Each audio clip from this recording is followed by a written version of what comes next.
Hello, this is episode 8.3. In the last episode, I left off with an amazing event that I'd been waiting for all my life. Actually, at least for the past since I was, you know, age 5 or something.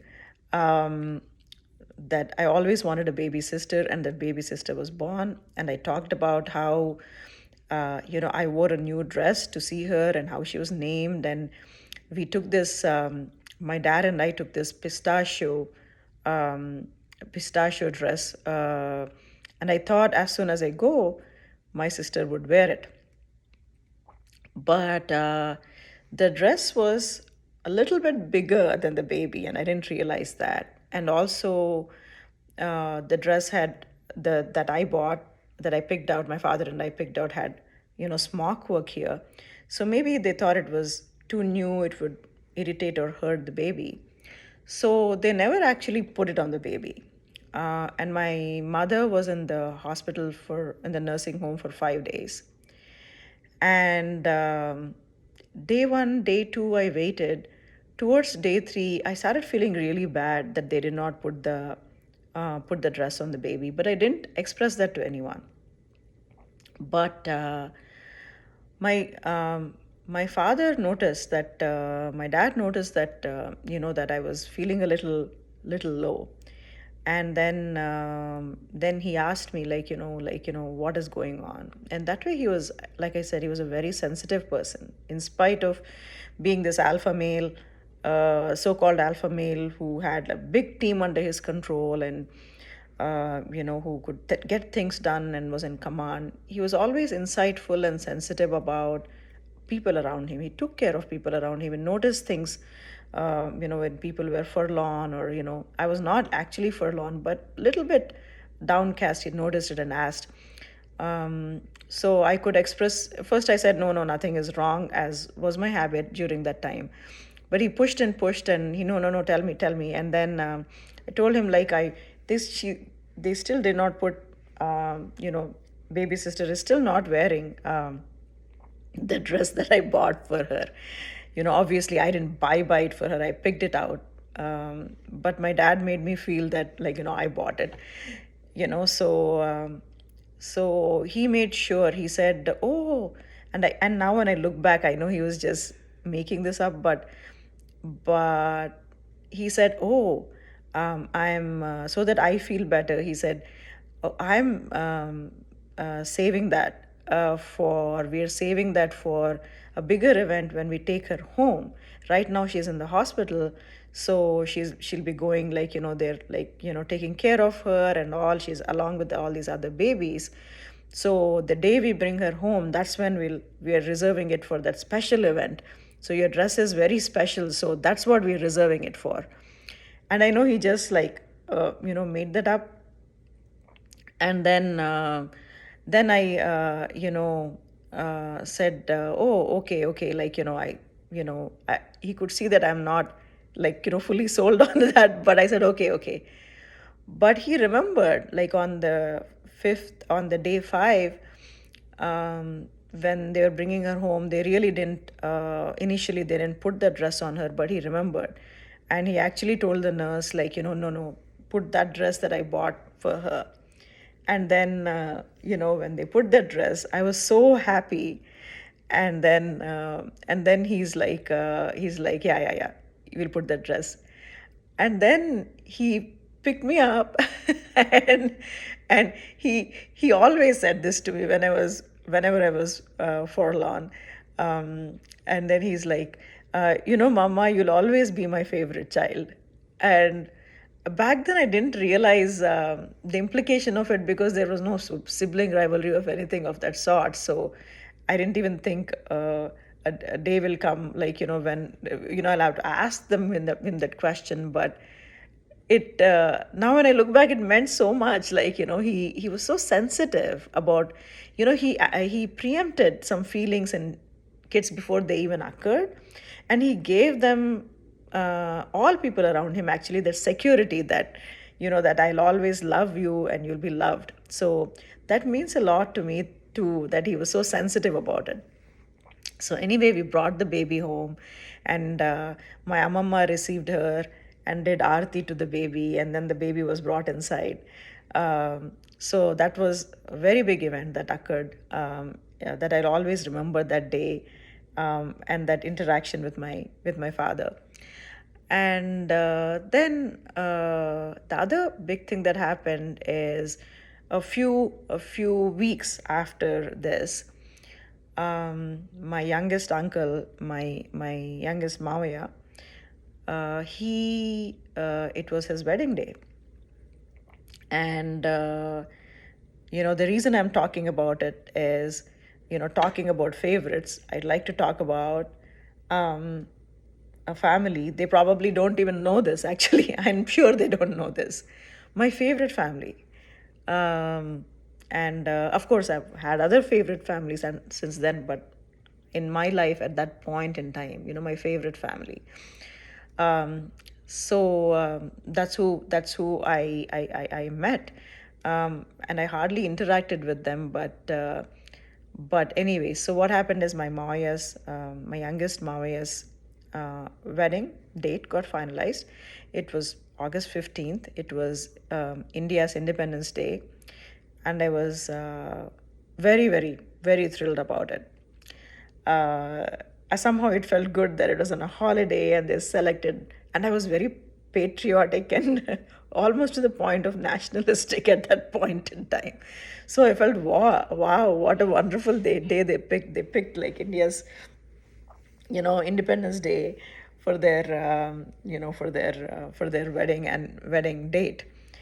um, and my attaya, my youngest aunt, who I took this dance lesson and all with, she was so young that it was the her wedding was about a few weeks before she was turning 18. Okay, so they actually had to, and back then in India, the age for getting married, the legal age for getting married, was 18.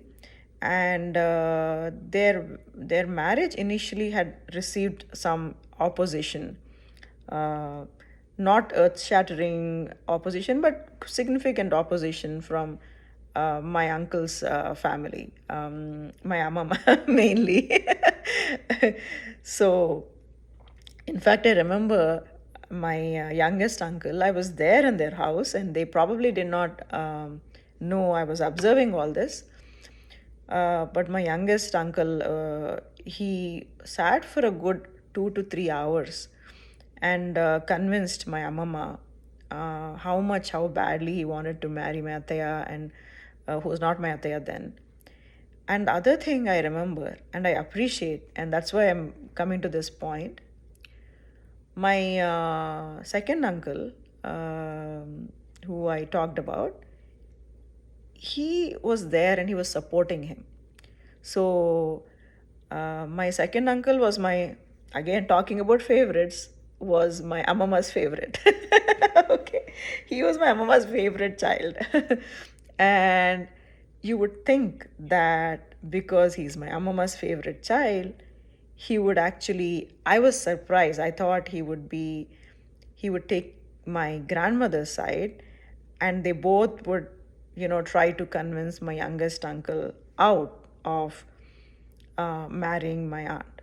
But he really surprised me because he was on his brother's side, and he used his leverage that he already had with my amama, because my amama always listened to him, and she really, really loved him. She loved all her children, but she clearly, he was her favorite. There was no doubt about it. It's an open secret. Everybody knows about it.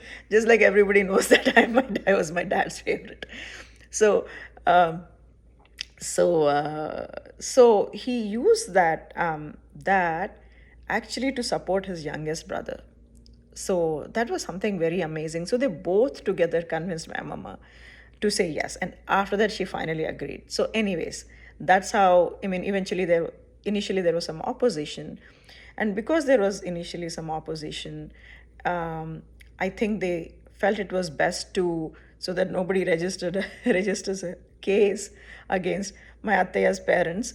So they actually went and got a permission, I think, either from the police or from the high court or something like that. They actually got some legal permission to conduct the marriage, that everybody was okay, everybody was in agreement, it was consensual from everywhere, and she's going to turn 18 in a few weeks. So that was something else, that she was so young, and that they had to do this. she was she was not yet even the legal age to get married, but they were aware that she was not. So once they got that, the day of the wedding came up. So she was a very simple bride, but she was so pretty. She didn't need anything.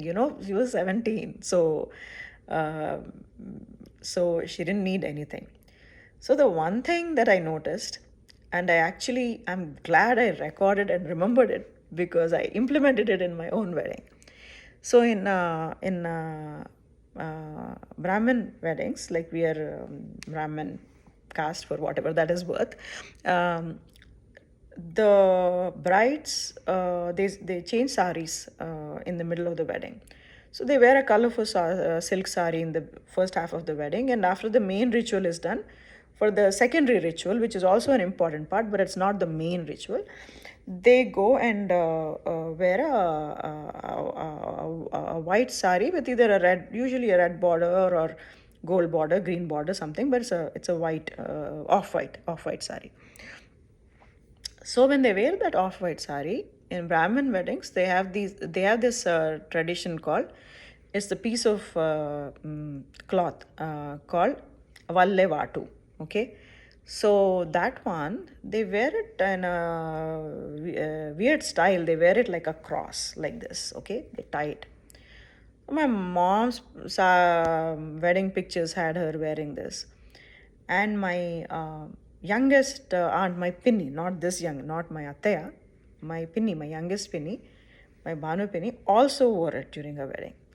So as much as that wedding was my favorite, I just thought this whole thing just spoiled the look of that wedding outfit. So what I noticed was this ataya was not wearing it. So I made a mental note to self that when I get married, I should take advice from this youngest Attaya, how she got away without wearing the Vallevatu, which totally spoils the look. How could she could still maintain tradition, and how she still didn't wear it. And in my episode number 19, I'll cover how I actually took advice from her and followed it. But that's in episode 19 uh, for my own wedding. So, anyways, so she was not wearing it. So I made a note to self. I was like, oh, okay. But the one thing that I didn't like in a wedding, and poor thing, it was not her fault. They had assigned, so we also, Telugu brides also, not only do they wear the Vallevatu, which is typical to Brahmin brides, but they also wear a little tiny talisman kind of thing, the bride and the bridegroom. Tiny, tiny one, like this. And I love it. It's so delicate and so something. Every region in India has this. Maharashtrians wear something like that. Bengalis wear like a little crown-like thing here. So this is something that Telugu brides, especially Telugu Brahmin brides and grooms, used to wear. So unfortunately, they assigned the task of getting that. They assigned to a person who was part of our family back then, who was actually from a different region. We were from the Andhra region originally, and used to live in the Telangana, now Telangana. Back then it was all Andhra Pradesh. They assigned to a family member who was actually from Telangana side. So she got these like, really, I don't have no other way to put it but hideous, like, things. Like, it was almost like a chumky, like a glittery crown kind of thing. It was not this small thing for my aunt and uncle. But that is something different. Like, they'll always remember that they wore something different. Now when they look back into their pictures, they'll always remember that. So I did not like that. And I think, poor thing, my aunt also didn't like that. But that's who they assigned the task to, and that person got these things. So I noticed that. Note to self: don't ever assign this task to uh, a person from the Telangana region, or that particular person. So, anyways, so mm, so the wedding happened, and my first introduction to my Ataya's family was mainly in that wedding. Until then, of course, I interacted with my Ataya, but I hadn't ever interacted with her family. Kind of did not even know who the family members were actually. So after the wedding, they had lunch. The wedding was in the morning, and they had lunch. So after lunch, I have to look up this word. There is actually a Telugu word for it. There's a tradition, and actually, it's a very great tradition in definitely in Telugu families, especially in cultural families. Okay, Telugu Brahmin families, cultural families, and I think it's a lovely tradition. But my family, my side of the family, was not very traditional, so we didn't know of this tradition. So what happens is, after the lunch, everybody continues sitting at the lunch tables, and they have like a singing session where they sing either their own poems, they recite them, or they, because back then there was no concept of sangeet in southern Indian weddings. There was no sangeet. So this is a kind of sangeet, but it used to happen right after the wedding, and it was always during the family meal. After all the guests have eaten, the family sits down, and both families have this. I have to look up in Google, or I have to ask my youngest Attaya if she remembers, because she's also non-traditional like us now. But I have to ask my second or youngest Attaya what this word is. But there's some word for it. But they have like a back and forth, like a contest, like a singing contest, and they sing various traditional songs and their poems and ragas, or they all do. So that's when I realized how incredibly talented my youngest Atayas, my Radhatayas family is. So her dad is a writer, a poet. He wrote many, like, love songs on his wife. He had a published also, I think, a book called Ratti Patalu. His wife's name was Ratna, but it's a short form, sweet way of saying it, is Ratti. There's also something called in Telugu language, and it's hard to explain. Don't think there's any equivalent in English. There's a Prakruti side of the language, which is more Sanskrit formal based, that you see in textbooks. And there's a Vikruti side of the language, and which is all more colloquial and folksy. That's the best way I can put it. And I knew about it because, like, my Telugu is pretty strong actually, not as strong as their family. So, my youngest aunt's dad, he knew the difference. He was very good at literature and art, and their whole family was exceptionally cultured, very cultured. I think they're as cultured as my Bama's family, the Vissa family, right? Vissa family was very cultured into art, architecture, literature, music, classical music. So this family, after my Bama's family, Vissa family, which is very famous, even today, if I refer to that I'm a descendant of the Vissa family, people recognize me in portions of Andhra and in certain cultural circles. Amongst the literati, they do recognize the Vissa family even till today. So it was something like that. So he knew the difference between, Prakruti and Vikruti, and this Ratti Patalu, he had written it exclusively in Vikruti, consistently. And he had written his own, he used to compose his own songs, many of them, and he also, of course, knew classical songs. So all of them knew it. They would sing one after the other, one after the other, one after the other, one after the other. And our side of the family, like, we didn't know any classical. I was hoping my mama was here because she was the only representative of that culture. So we were just listening. And I think many of us didn't know how to appreciate it also. Even I didn't. But somehow I felt that I want to get connected to that side of my culture. When I saw this family, I got inspired. Um, and actually, after I went back after this, I started learning classical music from the same teacher, Radha Krishnamurthy, my dance teacher. So that was my inspiration, like, of this thing. So all of them sang, and that lasted for an hour and a half. We thought it'll last some 5-10 minutes.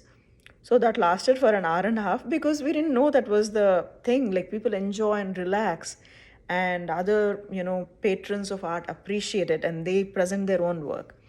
I think that's a wonderful tradition with all this, Sangeet and Bollywoodized versions of, weddings.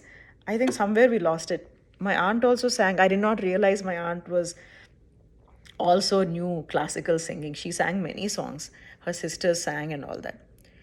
So after that, during the wedding, sometimes you have to change outfits. And so their wedding was, I remember very clearly, it was at a community hall that was in the lane right behind their home. So often, for to go to the bathroom or to change or to relax, rest in between events, um, or even for them, they were receiving us and giving us coffee, tea, like before the wedding started. We were put up at their home because it was walking distance. Like, the wedding hall was right in the lane behind their home. And what a home, you know, what a home, because after my home that I described, if I could find a home that was, inspiring and intriguing and full of, fantasy and wonder for a child my age, because I hadn't yet turned 8, even though it is episode 8, I was 7. Um, I hadn't yet turned 8, and it was for a child, for a 7-year-old. After my home was also like that, until they kind of built it up and started taking away the rose garden, this and that. So I remember their home, and this portion intrigued me even till I was like turned 19, even till the day I left India. There was, they had built, I think they had got it built, or they had built a koi pond in the corner of their home. Only now in India we are seeing koi ponds, but back then they had a koi pond which had koi fish in it.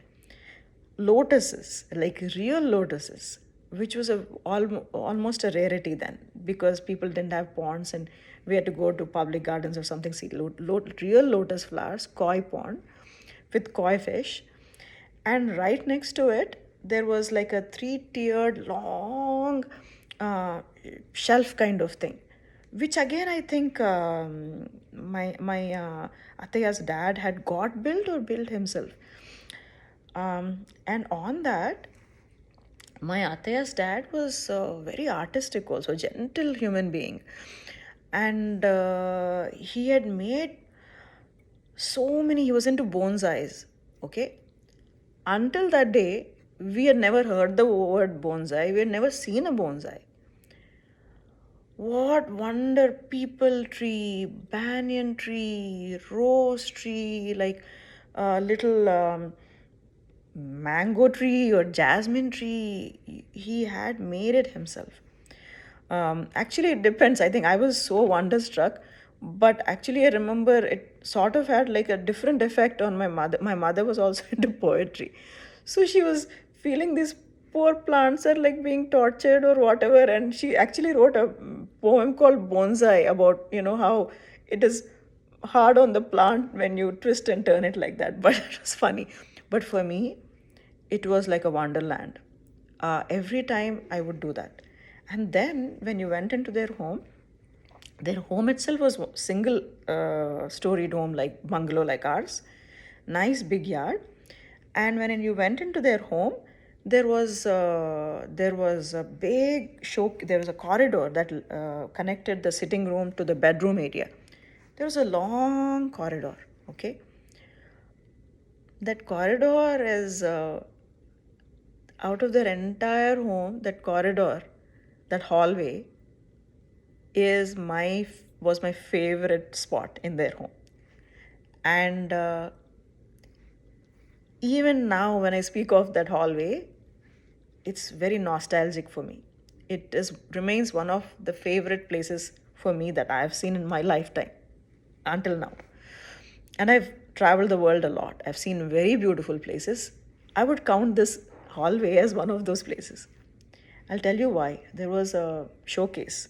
Okay, in the showcase, uncle, this my tata actually, but indirectly through my ataya, her dad, um, also used to collect these little stones and rocks, and he used to make these figurines.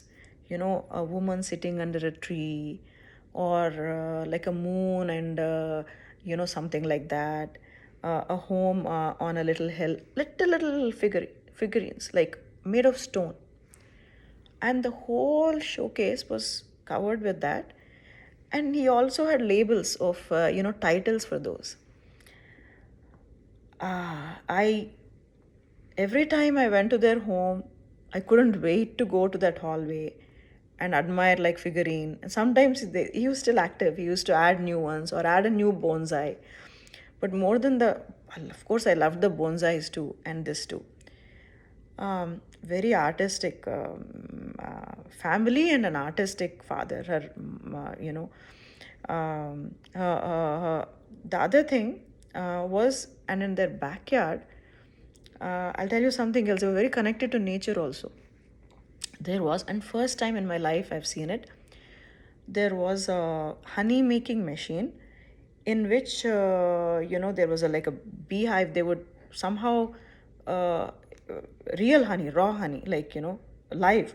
There would be a beehive, and all the bees would create the hive, and then there would be like a little pump kind of thing, and then the honey would pour out. Then I would have all kinds of questions saying that, do the bees get killed when they do that? How do you drive away the bees? And all the science behind it, my aunt and her dad used to explain. And that also, I used to be so scared to go near there, because always there'll be like two or three bees like mundrafying is the Hindi word, like buzzing around. That thing, I was always afraid of getting stung, but it used to be very wondrous to me. I think their backyard also had a tulsi kota, a tulsi plant. I think somehow vaguely I remember something like that. Um, and their backyard also was like ours in our Medipatnam house. It had a lot of trees and all that. So all this was amazing. But I'll tell you the best part about my family, and it was my favorite family. They were always laughing, not smiling, laughing. Their sense of humor was amazing. And this is where I learned a very, very, very important skill to survive the hardship and the challenges, and sometimes the tragedies that life throws your way. Their sense of humor, first time in India, like in my childhood, I'd seen a family that has the ability to laugh at themselves. They never laughed at others. Their jokes were not, oh, somebody is stupid, somebody is like, overweight or dumb. Or, it was not like that. Somebody fell on a banana peel and fell and they hurt their head. Somebody is bald. No, it was not like that. It was all about themselves. They would have the situational comedy. Oh, remember how we messed up when we went there? Oh, remember how one of their brothers, like he had peppery hair like my babai, and they would always remember how he got that peppery hair. They would laugh at themselves. I learned this skill. I have this skill. I use this skill whenever I'm having a hard time. I've messed up somewhere. I don't like, beat up myself and all it, but I don't forget it either. I see the humor in that situation of how silly I was, or how, uh, silly I was to mess up, you know. So I can laugh at my mistakes and learn to laugh at yourself, you know, not to take yourself so seriously. I learned that from this family.